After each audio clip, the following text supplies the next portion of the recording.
మంచిది. కీర్తనల గ్రంథము 32వ అధ్యాయము 4వ వచనాన్ని ఈరోజు మన ధ్యానాంశంగా ధ్యానం చేయబోతున్నాం. పరిశుద్ధాత్మ దేవుడు ఈ వచన భాగంలో నుండి మన ఆధ్యాత్మిక జీవితాలకు అవసరమైన మాటలు దేవుడు మనందరితో మాట్లాడునుగాక. ఆమేన్. మరలా చదువుతున్నాను. దేవారాత్రులు నీ చెయ్యి నా మీద బరువుగా నుండెను, నా సారము వేసవి కాలమున ఎండినట్టాయెను. అందరూ ఈ మాట చదువుదాం. నా సారము వేసవి కాలమున ఎండినట్టాయెను. కీర్తనాకారుడైన దావీదు గారు దేవుని సన్నిధిలో ఆయన చేస్తున్నటువంటి ఒక ప్రార్థన, ఒక ధ్యానం. ఆయన దేవుని సన్నిధిలో ప్రార్థన చేస్తూ కన్నీటిమయమై ఒక రోజున ప్రార్థన చేస్తున్న ఒక ప్రార్థన ఇది. ఏమని ప్రార్థన చేస్తున్నాడంటే, నా సారము వేసవి కాలమున ఎండినట్టాయెను, నా సారము వేసవి కాలమున ఎండినట్టాయెను. సారము అంటే రసము, సారము అంటే ఆధ్యాత్మికంగా మనం ఆలోచన చేస్తే సామర్థ్యము. చెప్పండి, సారం అంటే ఏంటిది? సామర్థ్యము. ఇక్కడ తెలుగులో సారము అనుంది. ఇది తెలుగు తర్జుమా వేరొక మూల భాష కోణంలో అక్కడ రాయబడిన మాట ఏంటంటే స్ట్రెంగ్త్, సత్తువ అని రాయబడింది. చెప్పండి, ఏముంది? సత్తువ. ఇక్కడ దావీదు గారు ఏమని ప్రార్థన చేస్తున్నారు అంటే, నా సారము అంటే నా సత్తువ వేసవి కాలమున ఎండినట్టును. ఈ సారం అనే పదాన్ని ఎక్కువగా మనం ఎక్కడ ఆలోచన చేస్తాం, ఎక్కడ చూస్తామంటే చెట్ల విషయంలో, వృక్షాల విషయంలో మనం చూస్తూ వస్తాం. సామాన్యంగా మీరు చూడండి, వేసవి కాలమున అన్ని చెట్లు ఏమవుతాయి? ఎండిపోతాయి. అన్ని చెట్లు ఆకులు రాలుస్తాయి. అన్ని చెట్లు వేసవి కాలమున తన సారాన్ని కోల్పోతూ ఉంటాయి. ఇప్పుడు పచ్చిది సారం ఇస్తుందా? ఎండిది సారం ఇస్తుందా? దేనిలో నుండి సారం వస్తుంది చెప్పండి? ఎండిపోయిన దాంట్లో నుండి సారం వస్తుందా? చెప్పాలి. ఎండిపోయిన దాంట్లో నుండి రసం వస్తుందా? రసము రాదు. ఎండిపోయిన చెట్టులో నుండి, ఎండిపోయిన ఒక మొద్దులో నుండి సారము రాదు. ఆ చెట్టుకున్న సారం ఏంటంటే దాని రసం. దానికి బలం పోతుంది. పచ్చుకున్నప్పుడే అది బలంగా ఉంటుంది, స్ట్రెంగ్త్ ఉంటుంది, దాంట్లో సత్తు ఉంటుంది, దాంట్లో బలం ఉంటుంది. ఇక్కడ దావీదు గారు ఏమని ప్రార్థన చేస్తున్నారంటే, వేసవి కాలమున ఒక వృక్షము, ఒక చెట్టు ఏ విధంగా ఎండిపోయి తన సారాన్ని కోల్పోతుందో, తన సామర్థ్యాన్ని కోల్పోతుందో, తన సత్తువను కోల్పోతుందో, తన బలాన్ని కోల్పోతుందో, ఈ రోజున నా ఆధ్యాత్మిక జీవిత పరిస్థితులు ఎలాగున్నాయంటే, నా సారాన్ని, నా సత్తువను నేను కోల్పోయిన వానిగా నేను మారిపోయాను ప్రభువా అని కీర్తనాకారుడైన దావీదు దేవుని సన్నిధిలో ప్రార్థన చేస్తున్నాడు. ప్రియులారా, ఈ రోజు దేవుని సన్నిధికి వచ్చిన ఆధ్యాత్మిక జీవితాలు ఒకసారి మనం పరిశీలన చేస్తున్నాం. దావీదు ఏమని ప్రార్థన చేస్తున్నా? నా సత్తువ, నా సారం. ఒకప్పుడు నేను కలిగి ఉన్న సత్తువ, ఒకప్పుడు దేవుని సన్నిధిలో నేను కలిగి ఉన్న సారం, సామర్థ్యం, ఈ రోజు నేను ఏమైపోయాను? కోల్పోయాను. వేసవికమున ఎండిన వృక్షము ఏ విధంగా సారం ఇవ్వదో, ఈ రోజున నేను దేవుని సన్నిధిలో ఎలా బ్రతుకుతున్నాను అంటే సారము లేని వానిగా జీవిస్తున్నాను, సత్తువ లేని వానిగా బ్రతుకుతున్నాను. దావీదు దేవుని సన్నిధిలో దుఃఖము బ్రతుకుతున్నాడు, దుఃఖముఖుడై ప్రార్థన చేస్తున్నాడు. మరొక కీర్తన కూడా మీరు చదవండి పరిశుద్ధ బైబిల్ గ్రంథంలో. ఇదే పరిశుద్ధ బైబిల్ గ్రంథంలో 92వ కీర్తన 13వ వచనాన్ని చదవండి. 92వ కీర్తన 13వ వచనాన్ని. యెహోవా మందిరములో నాటబడిన వారై వారు మన దేవుని ఆవరణములో వర్ధిల్లుదురు. నాకు ఆశ్రయదుర్గమైన యెహోవా యథార్థవంతుడనియు ఆయన యందు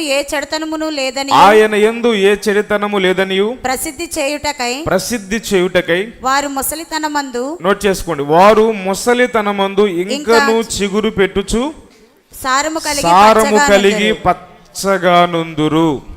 ఆమేన్. అందరు గట్టిగా దేవునికి స్తోత్రం చెప్పండి. 120 సంవత్సరాల వయసులో దైవజనుడైన మోషే గారిస్తున్న అద్భుతమైన సాక్ష్యం ఇది. 120 సంవత్సరాల వయసులో దావీదుగా, క్షమించండి, దైవజనుడైన సాక్షి. ఇందాక మనం చదువుకున్నాం 32వ కీర్తన, అక్కడ ఒక భక్తుడు మనకు కనబడుతున్నాడు. ఇప్పుడు మనం చదువుకున్నాం 92వ కీర్తన, ఇక్కడ ఒక భక్తుడు కనబడుతున్నాడు. ఈ భక్తుడు వయసు 120 సంవత్సరాల్లో చేస్తున్న ప్రార్థన ఇది. ఈ భక్తుడు యవన కాలంలో చేస్తున్న ప్రార్థన, నడి వయస్కులో చేస్తున్న ప్రార్థన. ఏమని ప్రార్థన చేస్తున్నాడు? 32వ అధ్యాయంలో కీర్తనాకారుడైన దాడంటే, నా సారాన్ని నేను కోల్పోయాను. ఎండిన చెట్టు ఏ విధంగా సారాన్ని ఇవ్వదో, ఎండిన చెట్టు ఏ విధంగా జీవం ఉండదో, ఎండిన చెట్టులో ఏ విధంగా సత్తువ ఉండదో, అదే విధంగా నేను నా సారాన్ని కోల్పోయాను, నా సత్తువను కోల్పోయాను, నా బలాన్ని కోల్పోయాను, నీ సన్నిధిలో ఒకప్పుడు నాకున్న స్ట్రెంగ్త్ నేను కోల్పోయాను అని దేవుని సన్నిధిలో ఏడుస్తున్న భక్తుడు 32వ కీర్తనలో మనకు కనబడుతున్నాడు. ఈ 92వ కీర్తనలో ఓ భక్తుడు కనబడుతున్నాడు. ఆయన పేరు దైవజనుడైన మోషే గారు. ఆయన ఏమని ప్రార్థన చేస్తున్నాడు? 120 సంవత్సరాల వయసులో ముసలితనమందట. చెప్పండి, ఏ వయసు అది? ముసలితనమందు ఇంకను చిగురు పెట్టుచు, ఆమేన్ చెప్పండి, ఇంకను చిగురు పెట్టుచు సారము కలిగి పచ్చగానున్నాడట. ఆమేన్. సారము కలిగి 120 సంవత్సరాల వయసులో కూడా తను దేవుని సన్నిధికి రక్షణ పొందినప్పుడు ఏ సారాన్ని కలిగి ఉన్నాడో, ఏ బలాన్ని కలిగి ఉన్నాడో, ఏ సామర్థ్యాన్ని కలిగి ఉన్నాడో, ఈ మోషే గారు 120 సంవత్సరాల వయసు వచ్చినప్పుడు కూడా సాక్ష్యం చెప్తున్నాడు. అదే బలము, అదే స్ట్రెంగ్త్, అదే సత్తువ కలిగి జీవిస్తున్న గొప్ప దైవజనుడు, ఆత్మీయుడు ఎవరయ్యంటే దైవజనుడైన మోషే గారు. ఒకసారి అందరు దేవునికి స్తోత్రం చేద్దాం. హల్లెలూయా. కొంచెం గట్టిగా దేవునికి స్తోత్రం చేద్దాం. హల్లెలూయా. అందుకనే కీర్తనకారుడైన క్షమించండి, కాలేబు కూడా ఇదే మాట చెప్తాడు. కాలేబు ఇదే మాట చెప్తాడు. 40 సంవత్సరాల క్రితం నా దగ్గర ఏ బలం ఉందో, ఏ సత్తువ ఉందో, ఇప్పుడు కూడా నా దగ్గర అదే బలము, అదే సత్తువ. ఈ రోజున ప్రియులారా, ఈ విషయాన్ని మనం చెప్పగలుగుతామా? ఈ విషయాన్ని మనం చెప్పుకోగలుగుతామా? ఒకప్పుడు ప్రారంభంలో నాకు ఏ సారం ఉందో, ఏ సత్తువ ఉందో, ఏ బలం ఉందో, ప్రారంభంలో ఏ ఆధ్యాత్మిక విలువలతో బ్రతికానో, సన్నిధుల్లో ఎలాంటి విలువలతో బ్రతికానో, ఏ ప్రార్థనతో బ్రతికానో, ఏ విశ్వాసంతో బ్రతికానో, ఈ రోజు నేను అదే విశ్వాసంతో బ్రతకగలుగుతున్నాను, ఈ రోజు నేను అలాగే జీవించగలుగుతున్నాను అని మనలో ఎంతమంది సాక్ష్యం చెప్పగలుగుతారో ఆలోచన చేయండి పిల్లరా. ఈ భక్తుడు ఎండిపోయాడట. ఒకప్పుడు ఆత్మీయుడే, ఒకప్పుడు భక్తిలో ఎగిరిన వాడే, ప్రార్థన చేసిన వాడే, దేవునికి ఇష్టకరంగా బ్రతికిన వాడే, ఈ రోజున సారము లేనివాడైపోయాడు. ఎందుకని నువ్వు సారము లేకపోయేవాడు, ఎందుకని నువ్వు సారము లేని వానిగా మారిపోయావు? అక్కడే చెప్తున్నాడు, ఎండ. చెప్పండి, దేని వల్ల అంట? ఎండ. ఎండ దేనికి సూచన? శ్రమ. చెప్పండి, దేనికి? శ్రమలకు సూచన, కష్టాలకు సూచన. ఎండ అనేది శోధనలకు సూచన. ఒకప్పుడు అన్ని పరిస్థితులు బాగానే ఉన్నప్పుడు బాగా ఉన్నాను, సారము కలిగి బ్రతికాను, సత్తువు కలిగి బ్రతికాను, జీవం కలిగి బ్రతికాను, సన్నిధికి ముందొచ్చేవాను, అన్ని విషయాల్లో సారము కలిగి, ప్రార్థనలో సారం ఉండేది, జీవం ఉండేది, పాటల్లో సారం ఉండేది, జీవం ఉండేది. కానీ ఈ రోజున ఎండిపోయిన స్థితిలో మారిపోయావు, ఒక మూలన వెళ్ళిపోయావు. కారణం ఏంటంటే సారాన్ని కోల్పోయావు. ఎందుకు నీ సారాన్ని నువ్వు కోల్పోయావు అంటే ఎండ. చెప్పండి, ఎందుకు కోల్పోయావు? ఎండల వల్ల. ఎందుకు ఆ ఎండ అంటే కారణం ఏంటి? ఎండ అంటే సూచన, అంటే శ్రమ. నీ జీవితంలో ఏదో ఒక శ్రమ రాగానే, ఏదో ఒక శోధన రాగానే, ఏదో చిన్న మాట రాగానే, చిన్న అవమానం రాగానే నువ్వేమైపోతున్నావంటే, ఈ రోజున చాలామంది విశ్వాసులు సారాన్ని కోల్పోతున్నారు. దేవుని స్తోత్రం కలుగును గాక. హల్లెలూయా.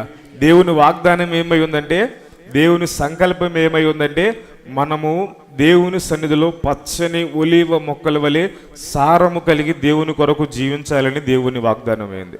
హల్లెలూయా. చదవండి పరిశుద్ధ బైబిల్ గ్రంథంలో ఇర్మియా గ్రంథం 17వ అధ్యాయము. ఇర్మియా గ్రంథం 17వ అధ్యాయము 8వ వచనం. 17:8. వాడు జలముల యొద్ద నాటబడిన చెట్టు వలె నుండును. వారు జలముల యొద్ద నాటబడిన చెట్టు వలె నుందురు. అది కాలువల ఓరను, అది కాలువల యోరను, దాని వేళ్లు తన్నును, దాని వేర్లు తన్నును. వెట్ట కలిగినను, వినండి వినండి, వెట్ట కలిగినను. అందరూ చెప్పండి ఆ మాట. చాలు చాలు. వెట్ట కలిగినను, ఆ మాట చెప్పండి అందరూ. వెట్ట కలిగినను. చదవక్క. వెట్టగలిగినను దానికి భయపడదు, దానికి భయపడదు, దాని ఆకు పచ్చగా నుండు, దాని ఆకు పచ్చగా నుండును, వర్షము లేని సంవత్సరమున, వర్షము లేని సంవత్సరమున చింతనొందదు, చింతనొందదు, కాపు మానదు. కాపు మానదు. హృదయము అన్నిటికంటే మోసకరమైన, హృదయము అన్నిటికంటే మోసకరమైనది. చాలు చాలు. వర్షము లేని సంవత్సరమందు అది చింతనొందదు, చెప్పండి ఏం చేయదంట, కాపు మానదు. వెట్ట కలిగిందను భయపడదు. వెట్ట, వేడి, ఎండ, శ్రమ. మనము దేవుని సన్నిధిలో ఎలా బ్రతకాలి, దేవుని కొరకు ఎలా జీవించాలని దేవుని వాగ్దానం ఏంటంటే, నువ్వు ఎండిపోయిన సారము లేని చెట్టు వలె, సారము లేని వానిగా నువ్వు జీవించాలనేది దేవుని సంకల్పం కాదు. దేవుని సన్నిధిలో నువ్వు ఎలా బ్రతకాలి అంటే, సారము కలిగిన పచ్చని చెట్టు వలె నువ్వు జీవించాలి. హల్లెలూయా. వెట్ట కలిగినను, శ్రమలు వచ్చినను భయపడక, వర్షమునందు వర్షము లేకపోయినా, అర్థమవుతుందా, వర్షమున్నను వర్షము లేకపోయినా అది చింతనొందదు. దేవునికి స్తోత్రం కలుగును గాక. అది చింతనొందదు. అది దినమునకు సంవత్సరానికి 12 మాసాలు, 365 సంవత్సరం, 365 రోజులు కూడా అది పచ్చగా దేవుని కొరకు సారాన్ని వెదజల్లుతూ, సువాసనను వెదజల్లుతూ బ్రతుకుతుందట. దేవునికి స్తోత్రం కలుగును గాక. హల్లెలూయా. ప్రియ దేవుని బిడ్డలారా, ఈ రోజున మనం దేవుని సన్నిధిలో ఎలా జీవిస్తున్నాం? వెట్ట కలిగిందని, శ్రమలు వచ్చాయని, కష్టాలు వచ్చాయని, శోధనలు వచ్చాయని, ఇబ్బందులు ఎదురయ్యాయని, ఎండాకాలమందు ఎండిపోయిన వృక్షం వలె, సారము లేని చెట్టు వలె నువ్వు జీవిస్తున్నావా? ఈ రోజున ఎందుకో పరిశుద్ధ ఆత్మదేవుడు ఈ మాటలు మనతో మాట్లాడడానికి ఆయన ఇష్టపడుతున్నాడు. దేవునికి స్తోత్రం కలుగును గాక. మన ఆధ్యాత్మిక జీవితాలు దేవుని సన్నిధిలో ఎలా ఉన్నాయి? దేవుడు అంటాడు, నువ్వు పచ్చని ఒలీవ చెట్టు వలె, దేవుని కొరకు సారము ఎదజల్లే చెట్టు వలె ఉండాలి. ఆమేన్. ఈ రోజున చాలా మంది జీవితాలు ఎలాగైపోయాయంటే, సారము లేని వారి వలె అయిపోయాయి. సారము లేకపోవడానికి కలిగిన కారణం ఏంటంటే చింత. ఎండ వచ్చిందని, శ్రమలు వచ్చినాయని చింత, ఏదో అయిపోతుందని చింత, కలవరము, ఆందోళన, రావాల్సిందేదో రాలేదని, పొందవలసిందేదో పొందలేకపోయామని దేవుని సన్నిధికి వచ్చిన వారు చింత, అవమానము నుండి సారము లేని వారి వలె అయిపోతున్నారు. స్తోత్రం కలుగును గాక. హల్లెలూయా, హల్లెలూయా. క్రొత్త నిబంధనలో యేసుక్రీస్తు ప్రభులు వారు కూడా చెప్పారు, ఉప్పు నిస్సారమైతే, ఉప్పు నిస్సారమైనదైతే అది దేనికి పనికిరాదు, కాళ్ళతో త్రొక్కడానికి తప్ప మరి దేనికి. నిస్సారమైన ఉప్పు దేనికి ఉపయోగం చెప్పండి? నిస్సారమైన ఉప్పే నీకు ప్రయోజనం లేకుండా పోయింది కదా. సారము లేని నీవు దేవుని సంతోషపెట్టగలవా? హలో, సారము లేకుండా జీవిస్తున్న నీవు, సారాన్ని కోల్పోయిన మనము దేవుని సంతోషపెట్టగలమా చెప్పండి? సంతోషపెట్టలేము. ఉప్పు నిస్సారమైనది ఉండకూడదు. దేవుడు అంటాడు, మీరు లోకానికి ఉప్పు అయి ఉన్నారు. ఏ ఉప్పు? సారాన్ని కోల్పోయిన ఉప్పు కాదు. ఏ ఉప్పు అయి ఉండాలి చెప్పండి? సారవంతమైన ఉప్పు. ఆమేన్ చెప్పండి. అందరూ ఒకసారి దేవుని స్తోత్రం చేద్దాం. ఏ ఉప్పు అయి ఉండాలి? సారవంతమైన ఉప్పు. నీ ప్రార్థన సారవంతమైనదై ఉండాలి. నువ్వు చేసే ఆరాధన సారవంతమైనదై ఉండాలి.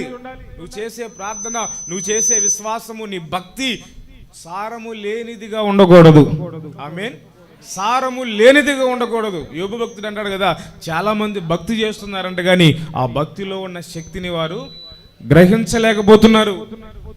ఒక మాట చెప్తాను ప్రియులారా, దేవుని కొరకు ఎప్పుడైనా రోషం కలిగి ఎవరు నిలబడతారు?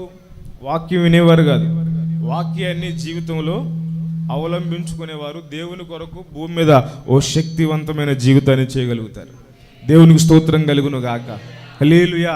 ఇక్కడ దావీదు అంటున్నాడు, అయ్యో నేను సారము లేని వాని వలె మారిపోయాను, నా సారాన్ని నేను కోల్పోయాను. ఒకప్పుడు ఉన్న సన్నిధిలో ఉన్న సారం, ఒకప్పుడు సన్నిధిలో నాకున్న సామర్థ్యం, ప్రార్థనలో నాకున్న సామర్థ్యం, ఒకప్పుడు కన్నీటి ప్రార్థనలో నాకున్న సామర్థ్యం, ఒకప్పుడు నాకున్న విశ్వాసాన్ని నేను కోల్పోయాను. కారణం, ఎండకు భయపడ్డాను, శ్రమలకు భయపడ్డాను. శ్రమలకు ఎండిన చెట్టు ఏ విధంగా సారాన్ని కోల్పోయిందో నేను కూడా నా సారాన్ని కోల్పోయిన వానిగా బ్రతుకుతున్నాను. నిస్సారమైపోయాను, నిస్సారమైపోయాను. లోతు భార్య ఏమైపోయిందట? ఉప్పు స్తంభం. నిస్సారమైపోయింది, స్తంభములా మారిపోయింది. ఆ స్తంభానికి ఎంత వాక్యం చెప్పినా ఇక లోపలికి వెళ్ళదేక కఠినమైపోయింది. ఆ కఠినమైన హృదయాన్ని ఇంకెవరు మార్చలేరు. ఎన్ని వాక్యాలని చెప్పు, ఎన్ని ఉపదేశాలని చెప్పు, ఎన్ని చెప్పుకుంటావో చెప్పుకో, మాది మాదే మీది మీదే అంటారు తప్ప వారి జీవితంలో ఇసుమంతైన మార్పు కనబడదు. ఎంత లోతైన ఉపదేశాలు విన్నా, ఎంత ఆత్మ సంబంధమైన వాక్యాలు విన్నా వారి జీవితంలో ఏం కనబడదు చెప్పండి? మార్పు కనబడదు. కారణం ఏంటంటే సారం కోల్పోయారు, సామర్థ్యాన్ని కోల్పోయారు, సారాన్ని కోల్పోయారు. కాబట్టి స్తంభంలా మారిపోయింది లోతు భార్య. ఈ రోజున మన ఆధ్యాత్మిక జీవితాలు ఒకసారి మనం పరిశీలన చేసుకుందాం పిల్లారా. దేవుని సన్నిధిలో మనం ఎలా జీవిస్తున్నాం? సారవంతంగా బ్రతుకుతున్నామా? ఫలభరితంగా బ్రతుకుతున్నామా? ఆశీర్వాదకరంగా బ్రతుకుతున్నామా? సారాన్ని కోల్పోయిన వారిలాగా ఏదో వచ్చి పోయి వెళ్ళిపోయే వారిలా బ్రతుకుతున్నామా? దేవుడు ఆశ ఏంటంటే నువ్వు ఎండిపోయిన చెట్టులాగా ఉండకూడదు, నువ్వు పచ్చని ఒలీవ మొక్క వలె ఉండాలి. ఒకసారి చప్పట్లు కొట్టు దేవుని స్తోత్రం చెప్దాం. హల్లెలూయా, హల్లెలూయా. చెప్పండి, పచ్చని చెట్టు వలె మనం ముందుముగాక. హల్లెలూయా. సారము కలగాలి అంటే ఒక వ్యక్తికి సారాన్ని కలిగించేది ఏంటి చెప్తాను, జాగ్రత్తగా వినండి. ఒక వ్యక్తికి, ఒక విశ్వాసికి సారాన్ని కలిగించేది ఏంటి? మీరు ఆది కాండంలోకి వెళితే ప్రారంభంలో దేవుడు ఎవరిని శపిస్తాడు?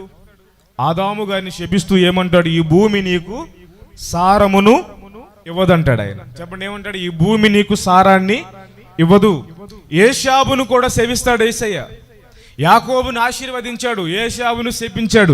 ఏశావును శపించినప్పుడు కూడా దేవుడు ఇదే మాట చెప్తాడు, నువ్వు ఎంత శ్రమపడినను ఈ భూమి ఇక నీకు సారాన్ని ఇవ్వదు.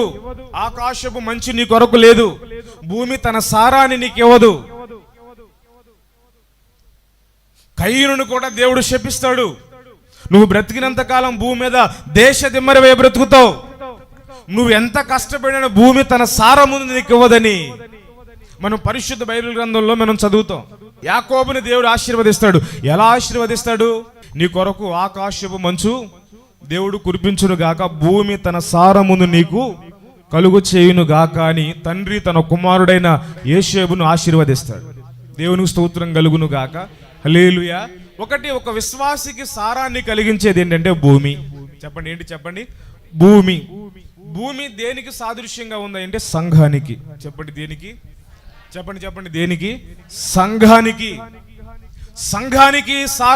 సంఘానికి సాదృశ్యంగా ఉంది. ఒక విశ్వాసికి సారాన్నిచ్చేది ఏంటో తెలుసా? సంఘము.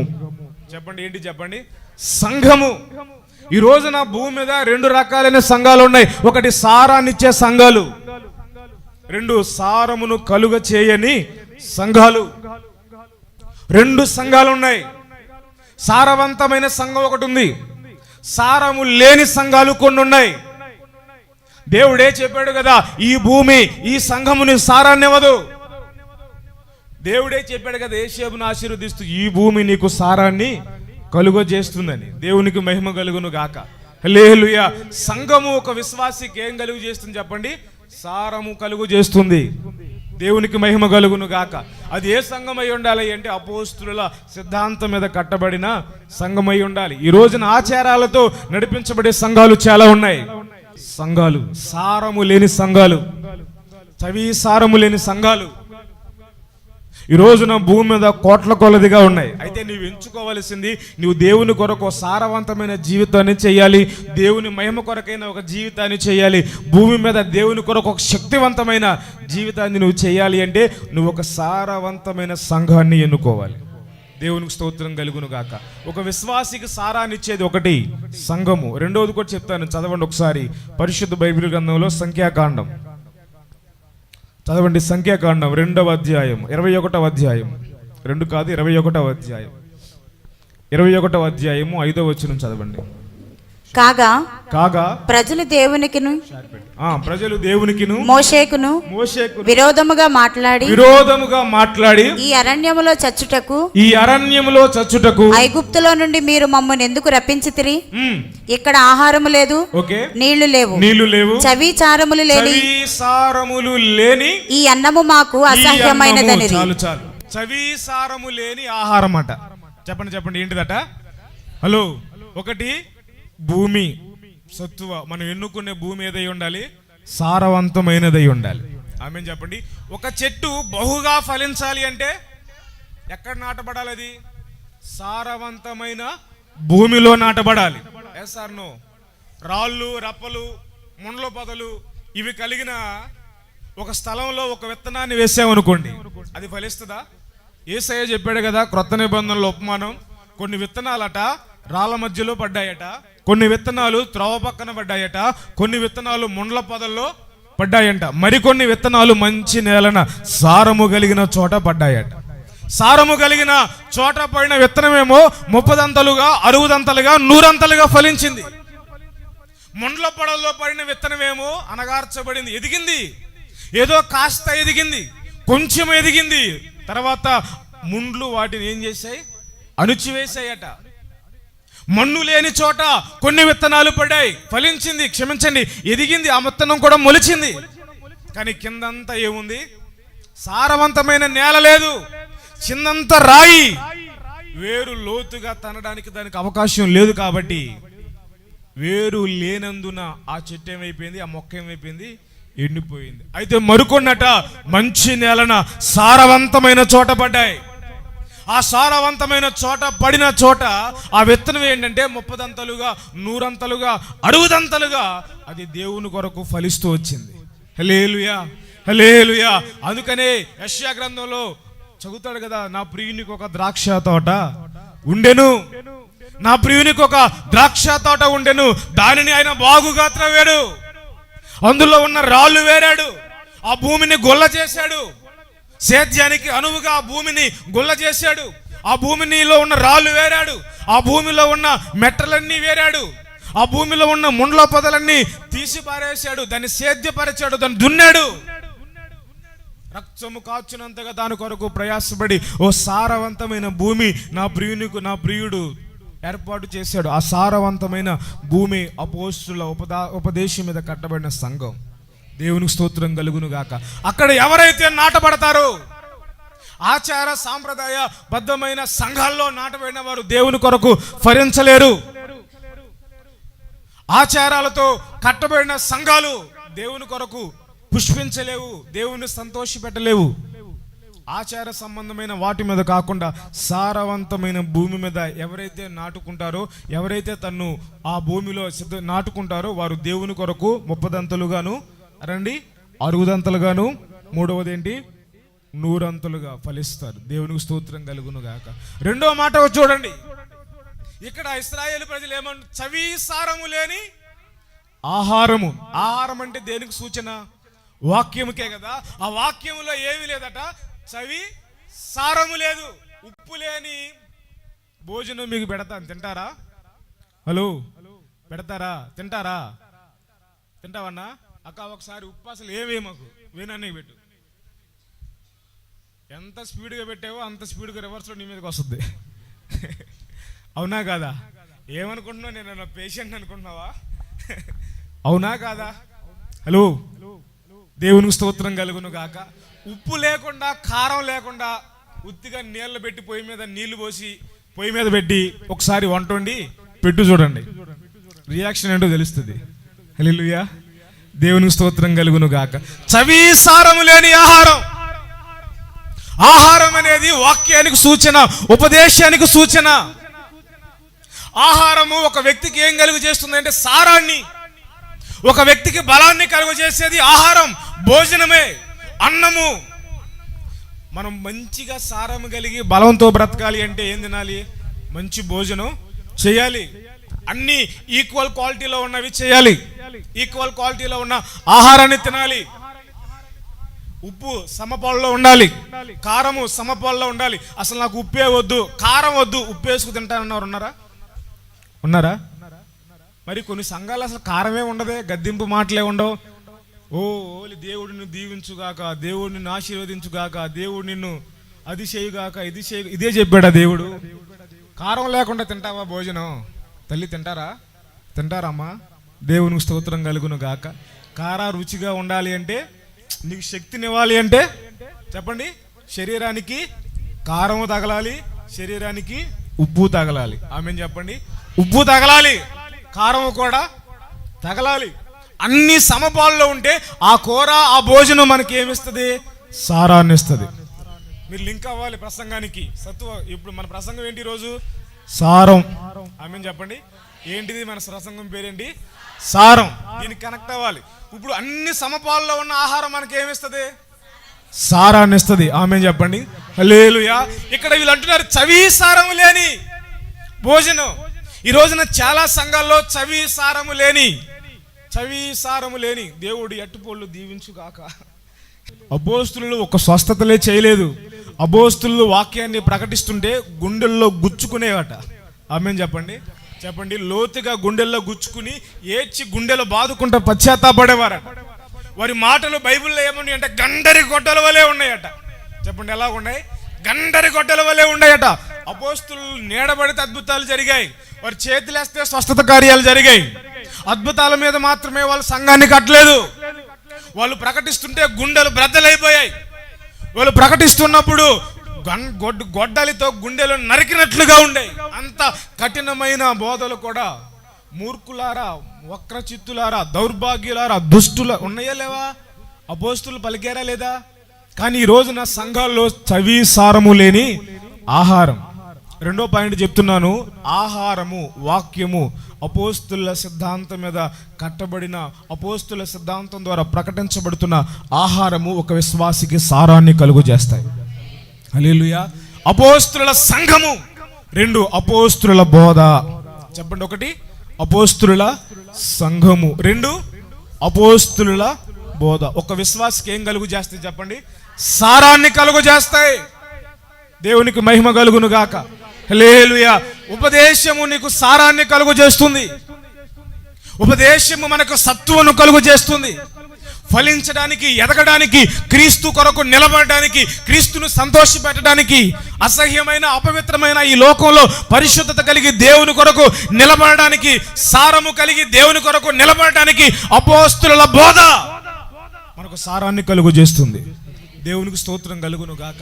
3వ మాట కూడా చెప్తాను ఒకసారి చూడండి. పరిశుద్ధ బైబిల్ గ్రంథంలో కీర్తనల గ్రంథము 65వ కీర్తన.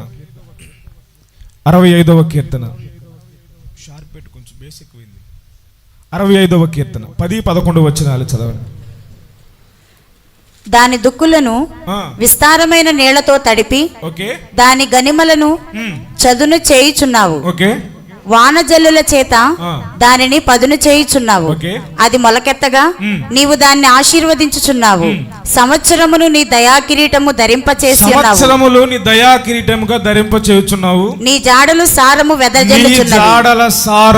వెదజల్లుచున్నది.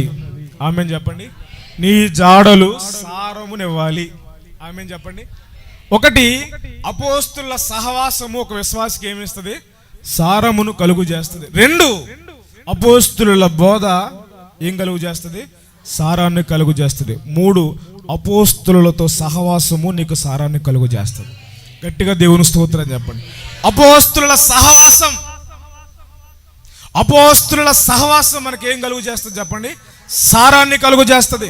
నువ్వెవరితో సహవాసం చేస్తున్నావు? రక్షణ పొంది, మారు మనసు పొంది దేవుని సంఘంలో అపోస్తుల బోధలోనికి వచ్చావు, అపోస్తుల సంఘంలోనికి వచ్చావు, అపోస్తుల సహవాసంలో స్థిరపడ్డావు. ఇప్పుడు నీ సహవాసం ఎవరితో నీ సహవాసం చేస్తున్నావు? దినం మొదలుకు నీ దినాంత వరకు నువ్వు నడిచేది ఎవరితో? మాట్లాడేది ఎవరితో? నీ క్రియలు ఎవరితో? నీ సంభాషణ ఎవరితో? దేవుడు అంటాడు వెలుగుకి చీకటికి పోతూ లేదు. లోకస్తులతో మన సమాధానంగా ఉండాలి కానీ సహవాసం చేయకూడదు. ఆమేన్ చెప్పండి. దేవుడు అన్నాడు అందరితో సహవాసం చేయమని లేదు. ఆయన అందరితో సమాధానంగా. ఎవరితో నువ్వు కజ్జాలు పెట్టుకోమల్లా దేవుడు. నువ్వు పరిశుద్ధుడు అని నీ పక్కోడిని దేవుడు నిరాకరించమల్లా మాట్లాడొద్దని లేదు. దేవుడు అన్నాడు సఖ్యమైతే అందరితో, అందరూ మాట చెప్పండి, సఖ్యమైతే అందరితో సమాధానంగా ఉండాలి. ఆమేన్ చెప్పండి. సఖ్యమైతే అందరితో సమాధానంగా ఉండు, కానీ సహవాసం మాత్రం అపోస్తులతో మాత్రమే చేయాలి. హల్లెలూయా. అపోస్తుల సహవాసము నీకేమిస్తుంది చెప్పండి? సారాన్ని కలుగు చేస్తుంది. దేవుని కొరకు నిలబడడానికి, సహవాసం చేయడానికి, సంఘంలో నిలబడడానికి, దేవుని సంతోషపడడానికి, నువ్వు ఎదగడానికి, ఫలించడానికి నీ జాడలు, నువ్వు వెంబడించేది విధానం ఏదైతే ఉందో అది నీకేం కలుగు చేస్తుంది చెప్పండి? సారాన్ని కలుగు చేస్తుంది. ఈ రోజున మనం సారాన్ని కోల్పోవడానికి కలిగిన కారణం ఏంటి? ఎందుకు సారాన్ని కోల్పోతున్నాం? దేవుని కొరకు ఎందుకు ఎదగలేకపోతున్నావు? ఫలించలేకపోతున్నావు? ఒకప్పుడు ఉన్న సారవంతమైన భక్తి, ఒకప్పుడు సారవంతమైన జీవితం, ఒకప్పుడు ఉన్న సారవంతమైన విశ్వాసం, ఒకప్పుడు ఉన్న సారవంతమైన ప్రార్థన ఈ రోజున మనం చేయలేకపోవడానికి కలిగిన కారణం ఎందుకన్నా అంటే నీ సహవాసం మారింది. చెప్పండి, ఏమైంది? సహవాసం మారింది. పరిశుద్ధులతో సహవాసం చేయవలసిన నీవు, దేవుని నమ్ముకున్న వారితో సహవాసం చేయవలసిన నీవు ఎవరితో సహవాసం చేస్తున్నావు అంటే లోకంతో సహవాసం చేస్తున్నావు. పిల్లరా, ఒక మాట చెప్తా. ఒక గొర్రె ముందు వెళ్తుంది, ఒక గొర్రె ముందు వెళ్తుంది. వెనకమాల గొర్రె పక్కన పోద్దా? వెనకమాల గొర్రె ప్రక్కన పోద్దా? ఆ గొర్రె ఎక్కడ పోద్ది చెప్పండి? హలో, అది వేసిన అడుగుల్లోనే. అది ఎటు పోతుందో అది నూతులోకి పోతే నూతులోకి పోద్ది, గోతులోకి పోతే గోతులోకి. అది మంచిగా చెడు ఆలోచన చేయదు, దాన్ని ఏం చేస్తుంది? ఇది వెంబడిస్తూ వెళ్ళిపోతుంది. స్తోత్రం కలుగును గాక. హల్లెలూయా, హల్లెలూయా. నీవు ఎవరిని వెంబడిస్తున్నావు? నీ వెంబడించేది ఎవరిని? 3 చెప్పాను. 1 అపోస్తుల సహవాసం, క్షమించండి, అపోస్తుల సంఘం. 2 అపోస్తుల బోధ. 3 అపోస్తుల సహవాసం. మనకి ఏం కలుగు చేస్తాయి? సారాన్ని కలుగు చేస్తాయి. దావీదు గారు ప్రార్థన చేస్తున్నారు, ఏమని? అయ్యో, నేను సారము లేని వాని గల బ్రతుకుతున్నాను, సారము కోల్పోయాను. ఎందుకు సారాన్ని కోల్పోయావు? ఎక్కడ నాటబడ్డావు? నువ్వు నాటబడినది సారం కలిగిన స్థలమేనా? నువ్వు నాటబడినది సారం కలిగిన భూమేనా?